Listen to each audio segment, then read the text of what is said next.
Os hieróglifos egípcios eram conhecidos pela grande complexidade de escrita e de leitura.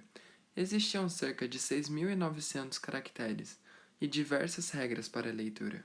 Um dos motivos por essa escrita ter parado de ser realizada é que apenas cerca de 4% da população do Egito Antigo conseguia interpretá-la, de tão difícil que eram as regras para a interpretação. Essas regrinhas para organizar uma língua são chamadas de... Bem, o conjunto delas é chamado de gramática. E hoje é isso que nós vamos ver sobre o inglês.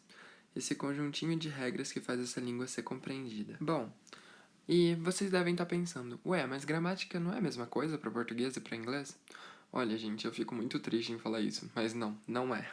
A gramática é um conjuntinho de regras tanto para a língua falada quanto para a língua escrita. E elas são muitas, mas nesse vídeo eu vou tentar dar uma resumidinha e uma facilitada para vocês. Diferente dos hieróglifos, nessa todo mundo consegue aprender, e é isso que eu vou tentar ajudar vocês hoje. Bom, vocês vão entender as gramáticas sem precisar das ajudas dos deuses antigos gregos. Então, gente, rapidinho eu vou ensinar para vocês nesse vídeo, e essa junção de regrinhas também está no meu e-book, que está aqui na descrição, é só preencher esse formulário e vocês recebem ele no e-mail. Lembrando que é totalmente gratuito, gente. E bom, como eu disse, antigamente os gregos adoravam cultuar deuses, eram muitos deuses, mas hoje em dia somente alguns deles são lembrados. Esses são alguns deles, os meus dois porquinhos da Índia, Tom e Bob. Bom, vamos então começar a falar sobre as regras. Regra número 1. Na língua inglesa não temos acentos, nenhum acento. Regra número 2. Não podemos usar he, she, we e they quando eles não são os sujeitos da frase. Quando eles não são os sujeitos da frase, eles se tornam respectivamente him, her, us, them. Só lembrando que tem tudo isso no meu e-book, e é por isso que eu não estou escrevendo esses termos aqui. Mas, gente, não podemos confundi-los com os possessivos, que são his, her, our, their, que são os possessivos desses termos. A regrinha número 3 é sobre o uso dos artigos. Nesse caso, eu vou falar do artigo de, que a aplicação dele não é difícil.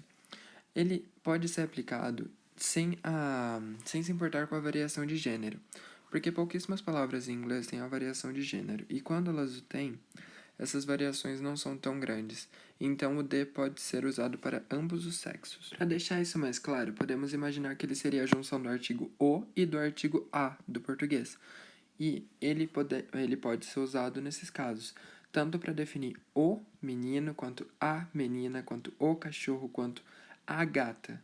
Não podemos distinguir quanto ao sexo. Então, eu poderia falar the cat, the boy, the girl. E eu poderia usar o the para ambos, ou seja, ele não é definido pelo sexo. Só reforçando isso para vocês. Outros artigos que não podem ser definidos pelo sexo são a e am, que não significam um ou uma, necessariamente, eles significam os dois, e eles podem ser utilizados quando se trata do singular.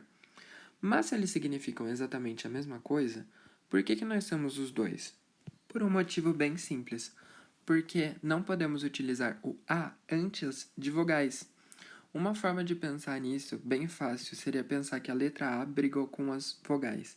Então, toda vez que você for colocar a antes de uma vogal, você pensa que eles estão brigados, e você tem que colocar um N no meio.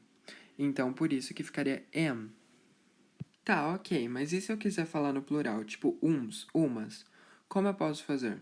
Bem, nesse caso deve ser usado o artigo some, que tem a função de a e am, só que no plural. E para ele não existe essa regra da vogal, então você pode usar some para qualquer um. Bom, gente, só para finalizar, agora eu vou falar dos quantifiers, que em tradução livre seriam quantificadores. Na língua inglesa, nós temos o much e o many, e muita gente tem dificuldade com esse tema, essencialmente porque ambos têm a mesma função. Todavia, um é para contáveis e um para incontáveis. Eu tenho um pequeno truque para isso. O much deve ser usado para aquilo que não podemos contar um a um. Por exemplo, a água. Quando eu falo água, eu digo o líquido. E o many deve ser usado para aquilo que pode ser contado. No caso, um copo de água. Você pode falar um copo de água, 2 copos de água. Já você não pode falar água, 2 águas, porque se trata de um líquido e líquido é incontável. Então lembre-se, much deve ser usado para aquilo que não podemos contar um a um. E O many deve ser usado para aquilo que podemos contar 1 a 1. Bom, gente, foi isso. Bom estudo e boa sorte. Lembrem-se de curtir o vídeo e compartilhar. E o meu e-book, como dito antes, está na descrição do vídeo. Muito obrigado pelo apoio e pela participação nesse projeto.